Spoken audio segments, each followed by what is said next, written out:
সম্মানীয় সাংবাদিক বন্ধুসকল, তো 30 মে তাৰিখত UPPLৰ EM উইলছন হাজদা ডাঙৰীয়া, মাননীয় EM গৌতম দাস আৰু মাননীয় সিদ্ধি সমষ্টিৰ MLA জয়ন্ত বসুমতাৰী ডাঙৰীয়াই প্ৰেছ কনফাৰেন্স কৰিছিলে আৰু প্ৰেছৰ জৰিয়তে তেখেতসকলে বহুত অসত্য তথ্য দাঙি ধৰিছে আৰু তেখেতসকলে যে আমি BPF দল হিচাপে MCLA সকল হিচাপে আমি দিয়া যিটো প্ৰেছ মিটত দিয়া তথ্যবোৰক তেখেতসকলে প্ৰভাগাণ্ডা মানে মিছা প্ৰভাগাণ্ডা বুলি তেওঁলোকে আখ্যা দিছে। মই প্ৰথমেই ক'ম তেখেতসকলক আমি দিয়া তথ্যবোৰ প্ৰভাগাণ্ডাৰ কাৰণে কৰা নাই, ৰাইজক অৱগত কৰিবৰ কাৰণে আমি তথ্য সহকাৰে প্ৰেছ কনফাৰেন্সৰ জৰিয়তে গোটেই BTC-বাসী ৰাইজক, অসমবাসী ৰাইজক আমি তথ্য দাঙি ধৰিছোঁ। তো আপোনালোকে বহু ধৰণৰ মানে স্কিম, বহু ধৰণৰ আঁচনি আপোনালোকে ঘোষণা, ফাউণ্ডেশ্যন ষ্টোন, চেংচন নোহোৱা কাম বহুত তথ্য আপোনালোকে দাঙি ধৰিছে। তো আমি যিবিলাক তথ্য আপোনালোকলৈ দিছোঁ সেইবিলাক তথ্য সত্য তথ্য আৰু সত্য তথ্যবিলাককেই আমি আপোনালোকক দাঙি ধৰিছিলোঁ। তে আমি প্ৰথমে আপোনালোকক কেইটামান তথ্য ৰাজহুৱা কৰিবৰ কাৰণে আহ্বান কৰিছিলোঁ। এই তথ্যসমূহক আপোনালোকে কিয় দিব পৰা নাই? আপোনালোকে কিয় তথ্য দিব পৰা নাই? আপোনালোকে কয় যে আজি BTCৰ 5খন জিলা প্ৰশাসন আপোনালোকৰ আওতাত আহিছে বুলি কয়। আপোনালোকৰ আওতাত বা BTCৰ আওতাত অহাৰ গভৰ্ণমেণ্ট নটিফিকেশ্যন আপোনালোকে কিয় নেদেখালে? এতিয়াও সময় আছে, এতিয়াও দেখুৱাব পাৰে, কিন্তু আপোনালোকে কিয় এভইড কৰি চলিছে? প্ৰশ্নৰ উত্তৰ আপোনালোকে কিয় দিব পৰা নাই? আপোনালোকে দিয়ক এতিয়াও। তাৰপিছত আপোনালোকে যিটো আপোনাৰ NDFB ফেক এনকাউণ্টাৰত মৃত্যু হ'ব লগা পৰিয়ালক 1 লাখকৈ এক্সগ্ৰেচিয়া দিয়া হ'ল বুলি কৈছে, আপোনালোকে এতিয়াও কিয় ক্লিয়াৰ কৰা নাই? যে আপোনালোকৰ যদি সাহস আছে, আপোনালোকে যদি ৰাইজক তথ্য দিয়াটো আপোনালোকে যদি সন্মান কৰে, এতিয়াও ক'ব পাৰে আপোনালোকে 1 লাখকৈ ফৰেষ্ট ডিপাৰ্টমেণ্টৰ পৰা ফৰেষ্ট EM ডাঙৰীয়াই এক্সগ্ৰেচিয়া পে'মেণ্ট কৰিছে বুলি এতিয়াও মিডিয়াৰ জৰিয়তে, আমাক ডকুমেণ্টছ নালাগে, এতিয়াও যদি সাহস আছে আপোনালোকৰ এই 1 লাখ টকা দিয়াৰ তথ্য ৰাজহুৱা কৰক। মিডিয়াৰ জৰিয়তে ক'লেও আমি সুখী হ'ম। ইয়াৰ পিছত যে আপোনালোকে কয় যে কেতিয়াবা প্ৰমোদ বড়ো ডাঙৰীয়াই কয় মানে 3000 কোটি মানে কাৰাপশ্যন মানে লাইবিলিটিছ, আৰু কেতিয়াবা কয় 2300 কৰোৰ টকা লাইবিলিটিছ, আৰু আপোনালোকে ক'লে যে 900 কোটি মানে ঘাটালা হৈছে, কাৰাপশ্যন হৈছে, আৰু এইটো মানে BTC চৰকাৰে কাৰাপশ্যন কৰি গ'ল বুলি, লুণ্ঠন কৰি গ'ল বুলি আপোনালোকে প্ৰেছ মিডিয়াৰ জৰিয়তে আপোনালোকে ৰাজহুৱা কৰিছে। নিটকৰ যিটো এছেছমেণ্ট তথ্য, এই তথ্য আমাৰ হাতত আছে। নিটকনে যিটো আজিৰ দিনটোত মানে এছেছমেণ্ট কৰি আছে, যিটো হৈ যোৱা বা হৈ থকা কামৰ ওপৰত যিটো প্ৰতিবেদনৰ কাৰণে এছেছমেণ্ট কৰি আছে, এই তথ্য আমাৰ হাতত আছে যে টোটেল এডমিনিষ্ট্ৰেটিভ এপ্ৰুভেল 2350 মানে 50 crore আৰু টোটেল প্ৰজেক্ট 2292টা প্ৰজেক্ট ইয়াৰ এছেছমেণ্টটো ইতিমধ্যে কৰিলে ইয়াৰ পিছত 1489 crore যেটো মানে কন্ট্ৰাক্টৰসকলক দিব লগা যেটো এছেছমেণ্ট যেটো লাইবিলিটিজ সেই তথ্য আমাৰ হাতত আহি কেনেকৈ ক'ব পাৰে আপোনালোকে 900 কোটি টকা মানে ঘটলা কৰিছে 900 কোটি টকা দুৰ্নীতি কৰিছে বুলি আপোনালোকে পইচাই ৰিলিজ কৰা নাই পইচাই দিব পৰা নাই এই পইচাটো কোনে খালে কোনে খাইছে পইচাই ৰিলিজ কৰিব পৰা নাই জবৰদস্তি আপোনালোকে যেটো মানে সেই সময়ত মানে 2-3-4 বছৰৰ পৰা যেটো চলি থকা কাম এই কামবিলাককো আপোনালোকে কেনসেল কৰি দিলে আধুৰা কৰি দিলে আধুৰা কৰাৰ পিছত যেটো পাব লগা যেটো পইচা সেই পইচাখিনি আপোনালোকে মানে দিব পৰা নাই আজি নিটখনে আজি যেটো এছেছমেণ্ট দিলে 1400 crore টকাৰ যেটো এছেছমেণ্ট দ্যাট মিন্স ইমানখিনি কাম হৈছে ইমানখিনি দিব লগা পইচা আছে বুলি হেতু ক্লিয়াৰ হৈ গ'ল এইটোৱে কথা ইয়াত আৰু কোনেবা কোৱা কোনেবা দুৰ্নীতি কৰা এই কথাটো ৰাইজক কিয় আপোনালোকে মিছা কথা কয় 900 কোটি টকা ঘটলা কৰিছে বুলি কয় 900 কোটি টকা ঘটলা পইচাই ৰিলিজ কৰা নাই পইচা ক'ত ঘটলা হ'ব কওকচোন দে এইটো হ'ল আমাৰ বিপিএফৰ ফালৰ পৰা ৰাইজলৈ এটা ক্লিয়াৰিফিকেশ্যন যে কোনো ধৰণৰ তেনেকুৱা ঘটলা হোৱা নাই আমি প্ৰজেক্টবোৰ কাম কৰিবলৈ দিয়া হৈছে এটা প্ৰজেক্ট হেক কৰিবলৈ হ'লে মিনিমাম মানে 1 বছৰত যদি হেক নহয় নেক্সট বছৰত কৰিব লাগে আৰু যদি নেক্সট বছৰতো কমপ্লিট নহয় 3 বছৰত কৰিব লাগে সেই সময়ত মানে ইলেকশ্যনৰ আগত যিবিলাক কাম এডমিনিষ্ট্ৰেটিভ এপ্ৰুভেল দিয়া হ'ল এই দিয়াটো হয়তো কাম কৰি আছে যদি কাম কৰিছে আপোনালোকে দিবই লাগিব আজি আপোনালোকে নেদে বুলি ক'লেও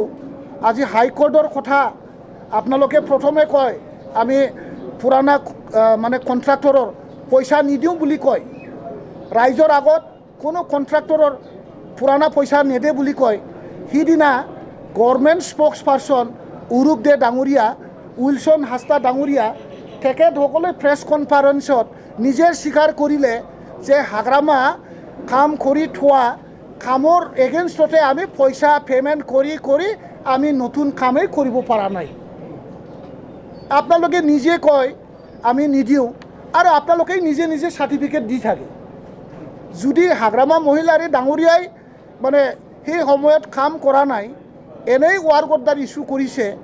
হ্যাঁ এনেই এডমিনিষ্ট্ৰেটিভ এপ্ৰুভেল দিছে তেতিয়াহ'লে গুৱাহাটী যেটো মানে অনাৰেবল গুৱাহাটী হাইকোৰ্ট কিয় আপোনালোকক পেমেণ্ট কৰিবলৈ আপোনালোকক নিৰ্দেশ কৰিছে না তেতিয়াও ক'ব নেকি আপোনালোকে যে হাইকোৰ্টৰ জাজমেণ্ট যেটো ভেৰিফিকেশ্যন কৰাৰ পিছত মাননীয় হাইকোৰ্টে যেটো জাজমেণ্ট দিলে এই জাজমেণ্ট দিয়াটো মানে ভুল এইটো আমি নামানো বুলি আপোনালোকে ক'বলৈ ইচ্ছা হয় নেকি এইটো হ'ল আমাৰ ক্লাৰিফিকেশ্যন ইয়াৰ পিছত আপোনাৰ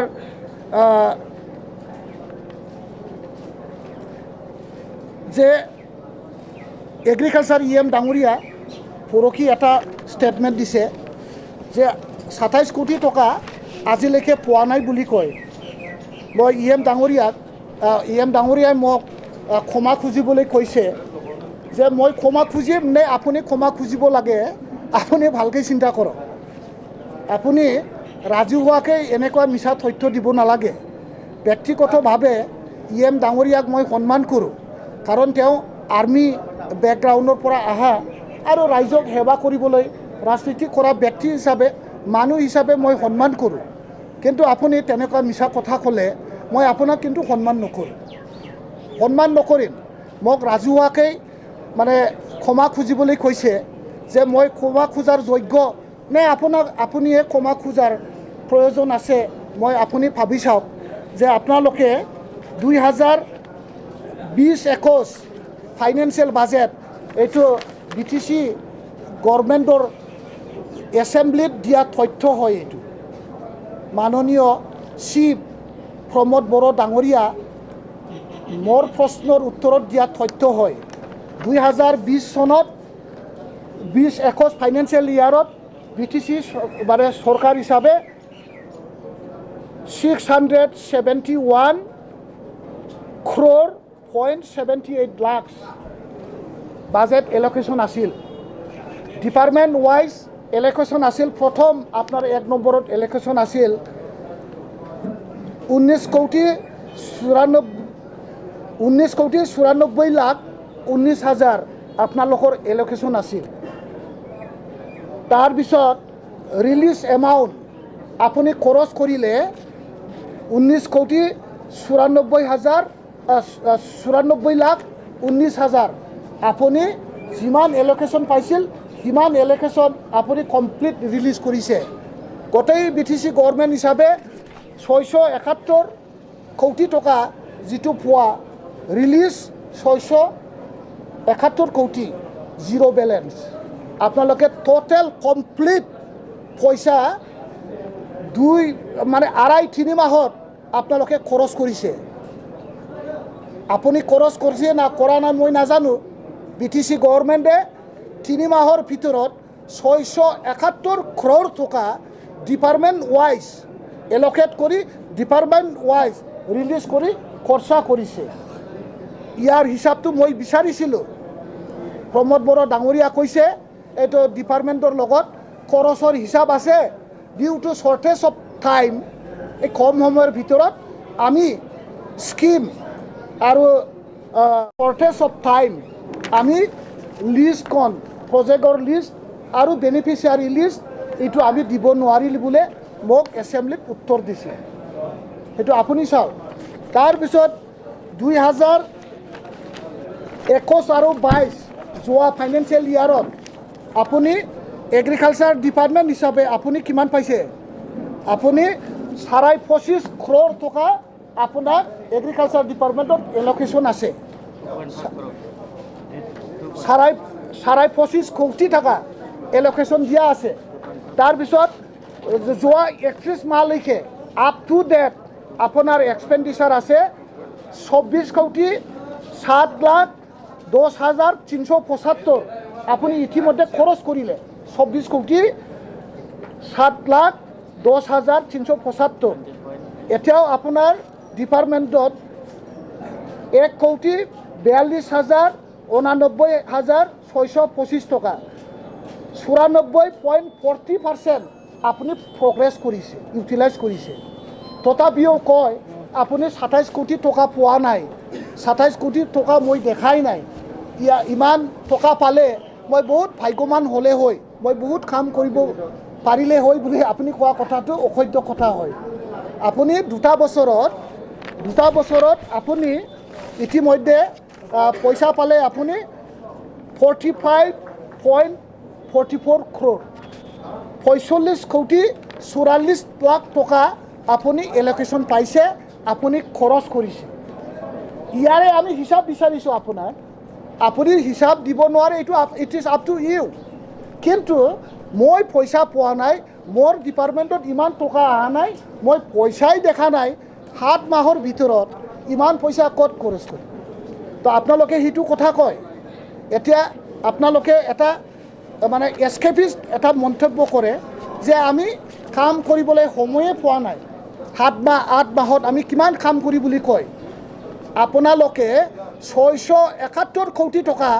3 মাহত কেনেকৈ খৰচ কৰিলে ইয়াৰে হিসাব বিচাৰিছো মই ইমান বেয়া সময়ত কাম কৰাৰ পৰিবেশ নাই ইলেকশন কোড অফ কন্ডাক্ট আপোনালোকে তো পইচা খৰচ কৰাত কাম কৰাত আপোনালোকৰ ইলেকশন কোড অফ কন্ডাক্ট আছে পইচা খৰচ কৰাত তো আপোনালোকে ইলেকশন কোড অফ কন্ডাক্টটো চিন্তা কৰা নাই 8 মাহে কাম কৰিব পাইছে সময়টো বেলেগ কথা খৰচ কিয় কৰিলে খৰচৰ হিসাবে আমি বিচাৰিছো না খৰচ বিচাৰাটো যদি অন্যায় হয় তেতিয়াহ'লে গণতন্ত্ৰ ক'ত থাকিব পাৰ্লামেণ্টাৰী ডেমক্ৰেসি সিস্টেম ক'ত থাকিব আমি সিস্টেমত কৈছে আমি MCLA সকল ভাই BTCৰ টকা হিচাপ লোৱাৰ অধিকাৰ আমাৰ আছে, হিচাপ বিচৰাৰ অধিকাৰ আছে। অধিকাৰটো লৈ পেলাই আমি এই কথাবিলাক আমি কৈছোঁ। ইয়াৰ পিছত যে আপোনালোকে আমি এই কৰিছোঁ, সেই কৰিছোঁ, অমুক কৰিছোঁ, তমুক কৰিছোঁ। তো সিদিনাও মই এটা প্ৰশ্ন কৰিছোঁ, ইমানেই যদি কৰিলে মানে চেণ্ট্ৰেল গভৰ্ণমেণ্ট আৰু ষ্টেট গভৰ্ণমেণ্টৰ যিটো বাজেট, ষ্টেট গভৰ্ণমেণ্টৰ যিটো 50% BTR চুক্তি ইনফ্ৰাষ্ট্ৰাকচাৰ মেটচিং শ্বেয়াৰ দিয়া টকা 2020-21 250 কোটি টকা আৰু 21-22 200 কোটি টকা যিটো পইচা আছিলে, ইয়াৰ কাৰণে আপোনালোকে প্ৰজেক্ট প্ৰপ'জাল কিয় দিব নোৱাৰিলে? মাথোন সিদিনা 24 মেত মোৰ এটা ডিউ লেটাৰৰ ওপৰত ফাইনেন্স ডিপাৰ্টমেণ্টে IBA ডিপাৰ্টমেণ্টে ক্লিয়াৰিফিকেশ্যন কৰিছে যে এতিয়া আমি ভাৰত চৰকাৰক 3টা স্কিম আৰু অসম চৰকাৰক 4টা স্কিম 2টা বছৰৰ ভিতৰত 2টা ফাইনেন্সিয়েল ইয়াৰ মানে 1000 কোটি ইতিমধ্যে বাজেট হৈ গ'ল। আপোনালোকে এটাও প্ৰজেক্ট ইমপ্লিমেণ্ট কৰিব পৰা নাই, এপ্ৰুভেল এতিয়াও কৰিব পৰা নাই। সেইটো কোৱাত কিবা দোষ আছে নেকি? মইতো দোষ আছে বুলি মই নাভাবোঁ, তো যিয়ে নহওক তেওঁলোকে যিটো আমাৰ এতিয়াৰ যিটো ক্লিয়াৰিফিকেশ্যন, এই ক্লিয়াৰিফিকেশ্যনটো দিয়ক। আৰু মই আজিও আৰু এটা প্ৰশ্ন কৰিম, EM ডাঙৰীয়াসকল, মাননীয় চিফ ডাঙৰীয়া, ডেপুটি চিফ ডাঙৰীয়া, আপোনালোকে যোৱা বছৰত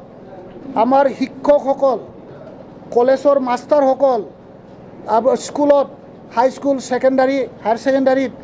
কৰ্মৰত শিক্ষকসকলৰ দৰমহা আপুনি কমপ্লিট কিয় ৰিলিজ কৰিব পৰা নাই? আপুনি শ্বৰ্টেজ কিয় কৰিলে? Due to shortage of budget পইচা নথকাৰ কাৰণে আজি মানে বাক্সা ডিষ্ট্ৰিক্টত 100তকৈ বেছি স্কুলৰ শিক্ষকবিলাকে আধৰুৱা পইচা পাবলৈ সক্ষম হৈছে। কমপ্লিট পইচা কিয় দিব পৰা নাই? 17 বছৰত তেনেকুৱা দৰমহা দিব নোৱাৰা কোনো পৰিৱেশ হোৱা নাই। আজি অসমত চাকৰিয়ালসকলক দৰমহা দিব নোৱাৰা কোনো এটা পৰিৱেশ হোৱা নাই। কিন্তু যোৱা নৱেম্বৰ যিটো মানে ফেব্ৰুৱাৰী মাহৰ যিটো দৰমহা আপুনি মাৰ্চ মাহত কিয় ৰিলিজ কৰি দিব পৰা নাই? ফেব্ৰুৱাৰী মাহৰ দৰমহা কিয় শ্বৰ্টেজ হ'ল? এইটো আপোনাৰ ইনএফিচিয়েঞ্চি নহয় জানো? BTC ছেক্ৰেটাৰিয়েটত কাম কৰা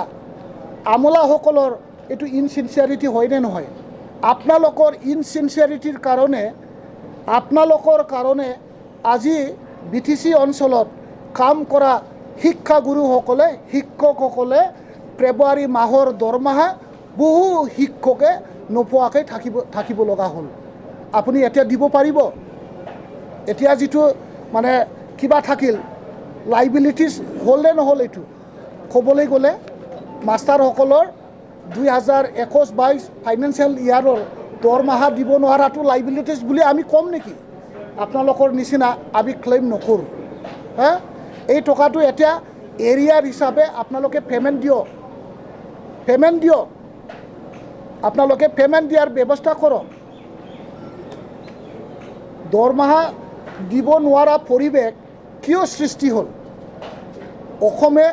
দৰমহা দিব নোৱাৰা বুলিতো নহয় না। অসমৰ যথেষ্ট পইচা আছিল, যথেষ্ট BTCৰ শিক্ষকসকলক পইচা দিবৰ কাৰণে তেওঁলোকে